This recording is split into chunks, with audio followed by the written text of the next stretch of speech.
गागा भट्टांचा मुंजीचा प्रस्ताव महाराजांनी फेटाळला की काय? फेटाळला की स्वीकारला ते कळत नाही. म्हणजे मुंजीचे घोंगडे अजून भिजतच पडले तर. पण आम्ही प्रयत्न करतोय.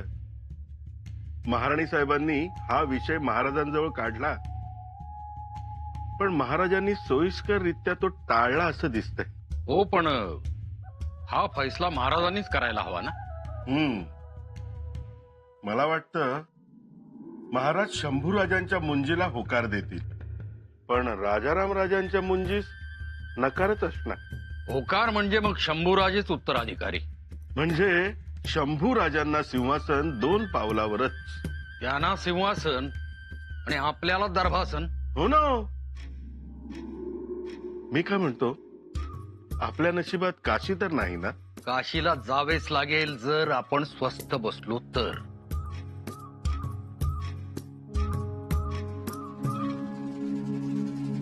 पण आपण स्वस्थ बसायचे नाही.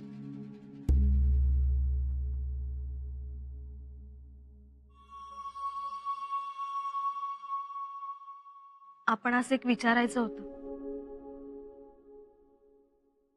बोला. मुंजीचं काय झालं? मुंज? युवराज, म्हणजे तुम्ही आबासाहेबांचे उत्तराधिकारी म्हणून जाहीर होणार ना? ते होईल, पण आम्हाला मात्र एका वेगळ्याच गोष्टीची चिंता लागून राहील. चिंता? कसली चिंता? घडणाऱ्या घटना तर किती चांगल्या घडत आहेत. एक गोष्ट मात्र चांगली होणार नाही एवढं निश्चित. म्हणजे मुंज होईल, मोठा सोहळा पार पडेल, आणि नंतर आपली ताटातूट होणार. ताटातूट? आणि आपली? का? का? येसू मुंज झाली की आम्हाला सक्तीनं गुरूंच्या घरी नाही का जावं लागणार? गुरूंच्या घरी? युवराज, आपण गुरूंना गडावरच नाही आणू शकत का? येसू ते तत्वात बसतं का? आणि तसा नियमही नाही. मग काय? इकडे आमची मुंज झाली की त्याच मांडवातून आमचं प्रस्थान गुरूंच्या घरी. मग तिथेच अध्ययन, अभ्यास आणि ब्रह्मचर्य. एकदाच भोजन करायचं, एकदाच गुरुगृहाच्या किंवा आश्रमाच्या बाहेर पडायचं, गुरूंचे पाय चेपायचे, गुरुपत्नींची माता म्हणून सेवा करायची. गुरूंच्या घरी गाई वास्त्र असतील तर त्यांना चारायला घेऊन जायचं. पहाटे उठून समिधा गोळा करायच्या, अंगण स्वच्छ करायचं, सारवून घ्यायचं. आणि 12 वर्ष आपली ताटातूट होणार ते वेगळंच. एवढं असतं मुंजीत? मग मुंज म्हणजे काय वाटलं तुम्हाला? पण आता महाराजांची आज्ञा नाकारताही येणार नाही. शिवाय गागा भट्ट एवढं करतात आपल्यासाठी, एवढा ग्रंथ अर्पण केला त्यांनी आम्हास, त्यांचंही म्हणणं डावलता येणार नाही. आम्ही काय म्हणतो युवराज, ही मुंज रद्द नाही करता येणार का? का हो? तुम्ही आमच्यापासून दुरावणार असाल तर ते काही नको आम्हाला. येसू, आम्ही तुम्हाला सोडून कुठं जाणार नाही. तुम्हाला जसे आम्ही हवे आहोत ना, तसेच आम्हाला आमचे आबासाहेब हवे. त्यामुळे आबासाहेबांचा उत्तराधिकारी म्हणून मिरवण्यातल्या आनंदापेक्षा एकाच वाक्यानं आम्हाला जास्त आनंद मिळतो. शूर आबांचे शूर पंचे. आबासाहेबांची सावली हेच आमचं सिंहासन आणि त्यांची माया हेच आमचं स्वराज्य. युवराज, राजे, आम्हास खात्री आहे की आपण दख्खनच्या चौकटीत सामावणारे नाही आहात. आपण श्री काशी विश्वेश्वराच्या पायरीपर्यंत राज्याची सीमा वाढवावी. आमचा देखील तोच प्रयत्न आहे. राज्याची सीमा तर वाढवावीच, परंतु धर्मही बलवान करावा. बलवान धर्मच आपले आणि स्वराज्याचे रक्षण करेल. पण धर्म बलवान कसा करावा? व्रतवैकल्ये, चालीरीती, सण सोहळे, यात्रा जात्रा कौटुंबिक सामाजिक देवकार्य, मंदिरे उभारणे, नद्यांना घाट बांधणे, पुराण वेद उपनिषदांचा अभ्यास, म्हणजेच आता जे सर्व थांबले आहे त्याला ऊर्जितावस्था देणे. आपण जे सगळं सांगता आहात ते चांगलंच आहे, परंतु आचार्य, आमच्याकडे हे सगळं करायला तेवढा पुरेसा वेळ नाही. हे काम आपण करावं. आपण जशी भाषेची शुद्धी केली आणि राज्य व्यवहार कोश तयार केला, तसंच धर्माचंही करावं. पूर्वी कसा आपण पिलखाना म्हणायचो, आता गजशाला म्हणतो. पूर्वी कारखाना हा शब्द रूढ होता, आता कार्यस्थान असे म्हणतो. पूर्वी हसूरल अजरत मफुरल म्हणायचो, आता राजमान्य राजेश्री असा मजकूर लिहितो. भाषेतील हे बाटिक पण जसं आपण दूर केलं, तसंच धर्माचंही करावं. आम्ही नाही समजलो. म्हणजे धर्मानं आपल्याला जसं सांगितलंय, साता समुद्रापलीकडे जायचं नाही, ते पाप असतं. म्हणून आपल्यातला एकही जण परदेशी गेला नाही. पण हे परदेशी, ते मात्र समुद्रातील वाऱ्या वादळाशी झुंजत इथे आले, आणि केवळ इथे आलेच नाही तर इकडचे राज्यकर्तेही झाले. आम्हाला हे सगळे समज बदलायचे आहे. आम्ही देखील हाच समज धरून पुढे गेलो असतो तर आपला आरमार कधीच उभं राहिलं नसतं. हे मात्र मान्य. खरं म्हणजे आपला देश दर्यावरती, परंतु गेल्या 1000 वर्षांपासून आपण आपली नाविक विद्याच विसरलो. आणि असा देशाला विकलांग करणारा धर्म आम्हाला नकोय. तो आम्हालाच काय कधीच कोणालाही बळ देऊ शकणार नाही. आरत्या धुपारत्या उदबत्त्यांच्या धुरातला धर्म नकोय आम्हाला.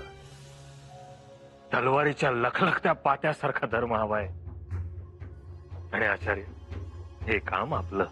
परंतु महाराज, आचार्य, आम्हाला गावोगावी पाण्याची तळी बांधायची, पाणवठे शुद्ध करायचे.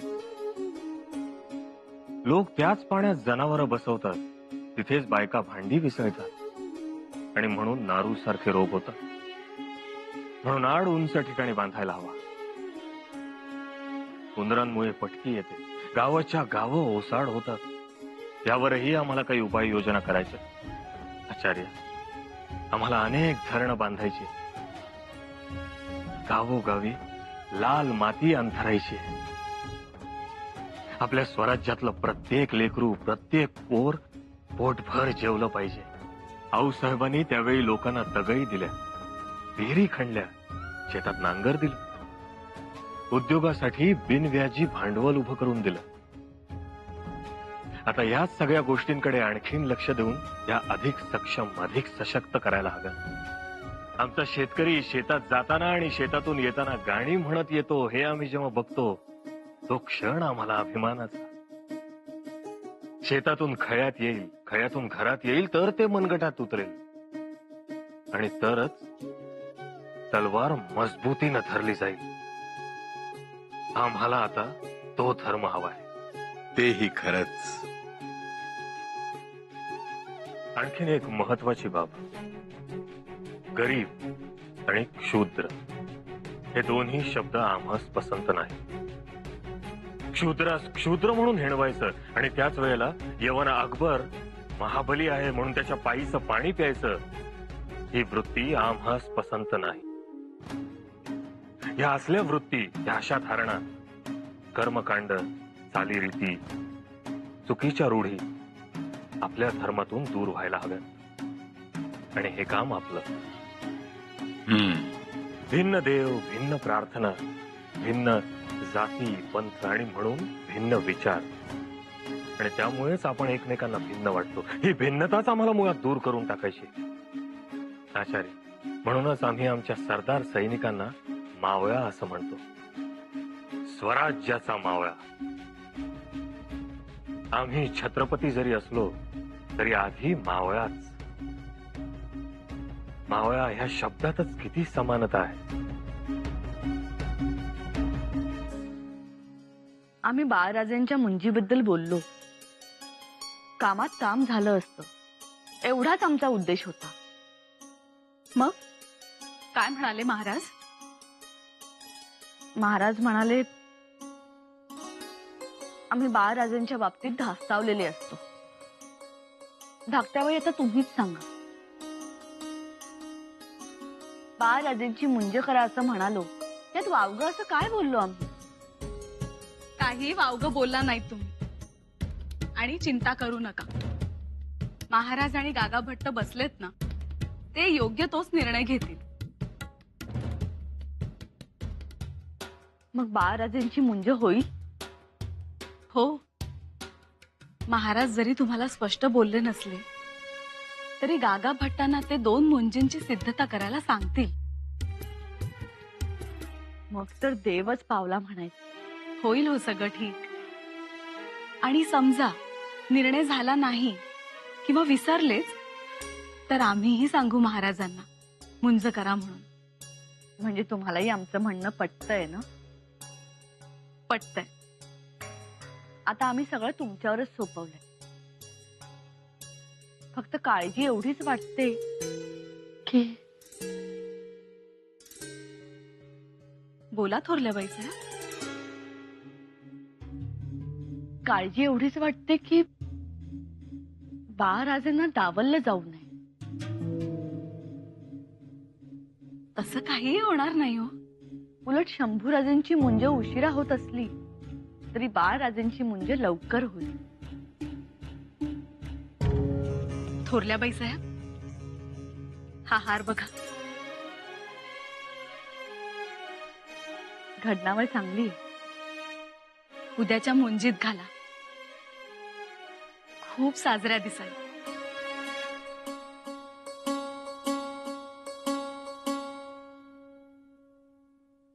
काय चिटणीस?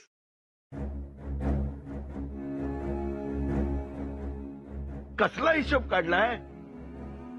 आमच्या मोहिमेचा पडताळा तर घेत नाही ना? नाही नाही, या राज्याभिषेकाच्या वेळच्या याद्या आहेत, जमा खर्चाच्या. जमा खर्च बघू.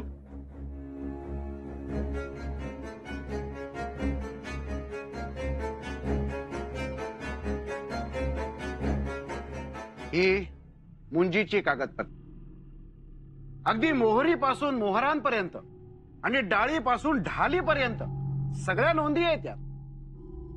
कोणाला किती दक्षिणा दिली, कोणाला आमंत्रण गेली, पान सुपारी नारळ, सगळ्या नोंदी आहेत. म्हणजे महाराजांचा आदेश आला की तुम्ही मुंजीचा तपशील समोर ठेवणार आणि शाबासकी मिळवणार? नाही, अहो महाराज जेव्हा चालतात तेव्हा आपल्याला पळावं लागतं. हो, किती बारीक नोंदी आहेत हो. तुम्हाला आश्चर्य वाटेल, हा एक आऊसाहेबांचा कागद मिळालाय आम्हाला. कसला कागद? राज्याभिषेकानंतर आऊसाहेबांनी महाराजांना खासगी रक्कम दिली होती, अशा नोंदी आहेत त्या. मी बाड ठेवून आलोच. या तुम्ही.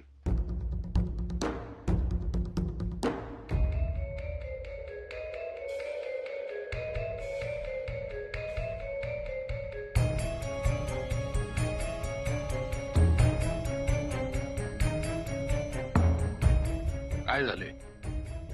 तुम्ही काय एवढे खुश झालात? कागदी कसे शहाण्यासारखे समोर येतात बघा.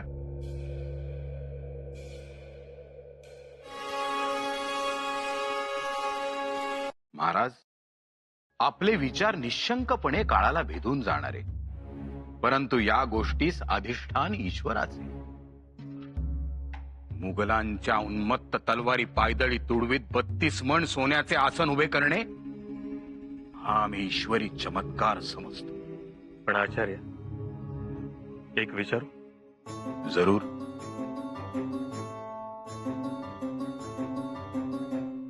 तसा तुम्ही शेवटचा चमत्कार कधी पाहिला?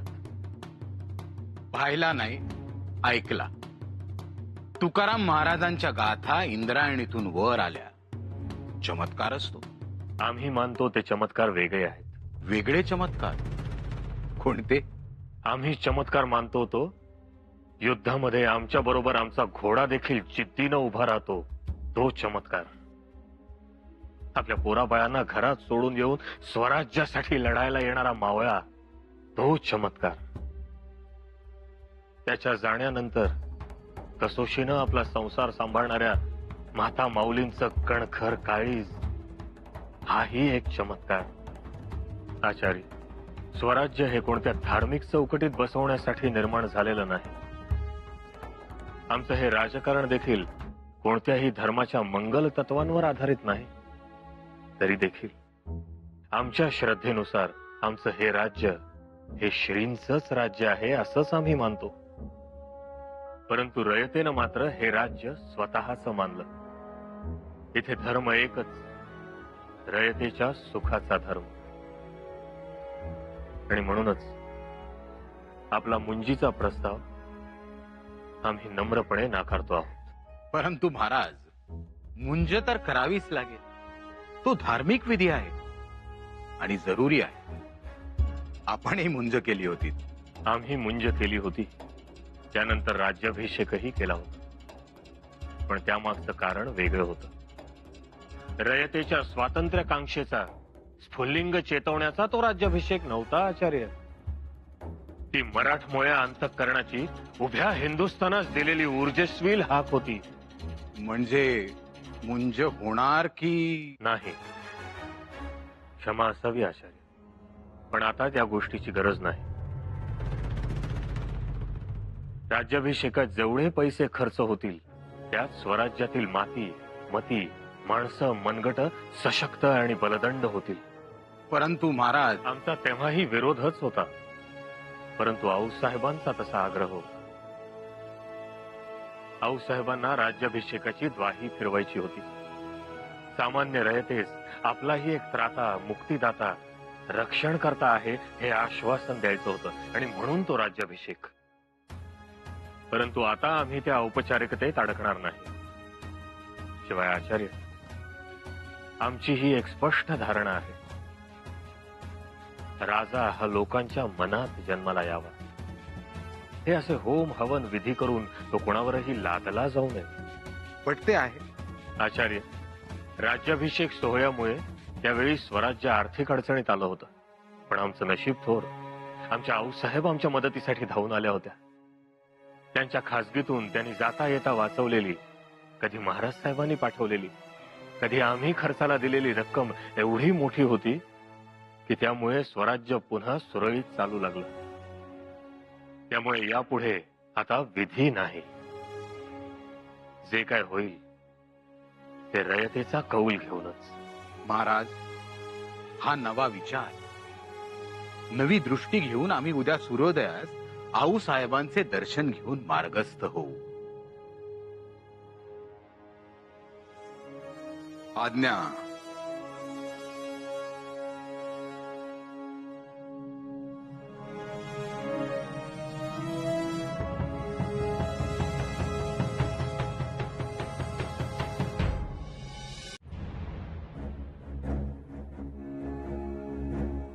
मुजरा महाराणी साहेब. बोला पंत. सदरेवरची मसलत संपली? काय निर्णय झाला? मसलत संपली नाही अजून. मग येण्याचं कारण? हा एक कागद सापडला. कसला कागद?